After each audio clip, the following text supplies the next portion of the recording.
मेरा नाम नीतीश कुमार है। मेरे बच्चे का नाम मन्नत कुमार है। पूर्णिया जिला के बनमनखी ब्लॉक के कचहरी बलवास का रहने वाला हूँ। 6 महीने के मेरे बाबू हो गया है, तो पिछले इसको 5 महीने के बाद इसको बुखार आना शुरू हो गया।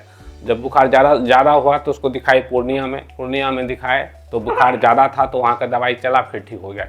फिर इसको बुखार 99 to 100 आने लगा। तो गांव में बोलते थे कि नहीं, बच्चे को ऐसे बुखार आता है, ज़्यादा गर्म रहता है। लेकिन हम अपने कंधे पे जब बच्चे को सटाते थे तो हमको फीलिंग होता था कि नहीं, इसको बुखार हर समय रहता है। फिर मतलब आधा घंटा के बाद जब फिर बच्चे को कंधे पर लेते थे, फिर इसका गला हमको नॉर्मल बुझाने लगता था। तो दवाई देने के बाद भी बुखार जो है थोड़ा सा ही कम होता था, या बिना दवाई का भी बुखार टूट जाता था। यह सिलसिला 20-25 दिनों तक चला गांव में। उसके बाद हम फिर पूर्णिया ले गए। पूर्णिया में दिखाए तो कभी वहाँ पर एंटीबायोटिक चेंज हो जाता था, कि कभी ये एंटीबायोटिक कभी वो एंटीबायोटिक, लेकिन बुखार का सिलसिला 99 to 100 यह ख़त्म ही नहीं होता था। हम लोगों के मन में भय हो गया कि आखिर बुखार 99 to 100 क्यों आ रहा है। तो फिर सबसे सलाह विचार लिए कि अब कहाँ चलना है, कहाँ दिखाना है। सब आदमी मोबाइल में देखा तो सर का नाम था। मेरंता पटना आए। मेरंता पटना में सर से दिखाए।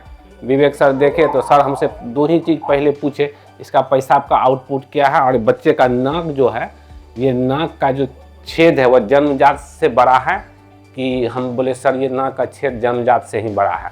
और सर पूछे पेशाब का आउटपुट क्या है, तो कभी हम लोग इस चीज़ को गौर नहीं किए कि बच्चे को पेशाब होता ही है। ये चीज़ बार बार पूछ रहे थे कि बच्चे का पेशाब क्या है। उसके बाद वजन पूछ रहे। बच्चे का वजन पिछले 2 महीना से ग्रोथ नहीं कर रहा था, बस वही 5 किलो 700 से लेके 5 किलो 800, बस इतना ही ग्रोथ होता था। पिछले 2-3 महीना से बच्चे का वजन यही था। हाँ, उसके बाद टेस्ट किए, जिसमें सोडियम का लेवल बहुत ज़्यादा है। तो फिर दवाई चला। सर हमारे बच्चे का जो है ना, मतलब रोज़ हालचाल लेते रहते थे। सर खुद ही कॉल करते थे कि इसका हालचाल क्या है। 9 तारीख को फिर इसको बुखार आना शुरू हो गया। तो फिर सर कुछ टेस्ट लिखे। टेस्ट में इसका बहुत ज़्यादा बढ़ा हुआ था सीरम ऑस्मोलेटिक। तब इसको जो फाइंडिंग हुआ विवेक सर के द्वारा, वो डायबिटीज इंसिपिडिस इसको निकला। हाँ, जिसमें सर का बहुत बड़ा योगदान है। हम तो बहुत घबरा गए थे कि अब हम कहाँ जाएं और क्या करें। इस बीच के दरमियान में बच्चे को सर्दी खांसी भी हो गया था, और बच्चे का आवाज़ बिल्कुल साउंडलेस हो गया था। लगता था कि अब मुंह से आवाज़ निकलता ही नहीं है। एकदम मतलब रोता, खूब जोर से रोता था तो थोड़ा सा आवाज़ निकलता था। अब धीरे धीरे अब तो काफ़ी इम्प्रूवमेंट है। बच्चा सर्दी खांसी भी ख़त्म हो गया। अब बच्चा अब अच्छा रोने लगा। मतलब अब आवाज़ क्लियर, धीरे धीरे आवाज़ क्लियर हो रहा है। अब देखिए कितना अच्छा साउंड निकल रहा है। पहले तो ऐसा आवाज़ निकलता ही नहीं, बिल्कुल आवाज़ कुछ भी नहीं निकलता था। हम लोग सोचे तो घबरा के सोचे गला में भी तो इसको कोई प्रॉब्लम नहीं है। इस बीच में इसको हम फीडिंग जो है ड्रॉप से ही करवाए, लेकिन जब 23 दिन तक। और लेकिन जब से दवाई चला है, जब इसका बीमारी का फाइंडिंग हो गया, दवाई चला है, तो अब पिछले 3 दिन से अब ये बोतल पकड़ने लगा है। और यानी 10 टाइम में से 3 से 4 टाइम ऐसा होता है कि बोतल नहीं पकड़ता, लेकिन 7 टाइम्स जो है अभी बोतल पकड़ने लगा है, अभी फीडिंग करने लगा। और वेट भी पिछले 2-3 दिनों में 200 ग्राम इंक्रीज हुआ। दिखाने के बाद हम संस्थान से भी खुश हैं, और सबसे ज़्यादा हम खुश सर से हैं। हाँ, सर हमको बहुत कोऑपरेट किया। मन्नत जो कि 6 माह के उम्र के हैं और पूर्णिया के रहने वाले हैं।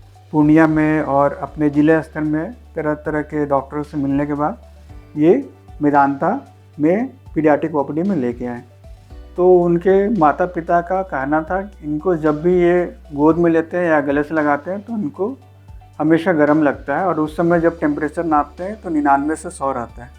और ये करीबन 2 महीने से चले आ रहा है, और इस दौरान बच्चे का वज़न भी नहीं बढ़ रहा था। तो हम लोग ने इनिशियल जांच करवाया, जिसमें यूटीआई का सस्पिशन हुआ और अकॉर्डिंगली उनका ट्रीटमेंट हुआ। और पहली जांच में भी सोडियम का लेवल बहुत ही हाई आया। और माता पिता से कई बार जानना चाहा कि आपको क्या ऐसा लगता है कि आपका बच्चा ज़्यादा पेशाब करता है। तो माता पिता उस तरह से उस चीज़ को गौर नहीं कर पा रहे थे। तो उसके बाद इनके यूटीआई का ट्रीटमेंट स्टार्ट हुआ, और साथ में जो सोडियम के लेवल हाई था उसके लिए भी हम लोग वर्कअप करना स्टार्ट किए। वर्कअप करने में ये पता चलता है कि इनका सीरम ऑस्मोलेटिक बहुत ही हाई था, 371 था, और यूरिन ऑस्मोलेटिक भी बहुत लोअर साइड में था, 252 था। जो कि एक डायबिटीज इंसिपिडस के लिए ये क्राइटेरिया को फुलफिल कर रहा था, और बच्चा जो था डायबिटीज इंसिपिडस से ग्रसित था।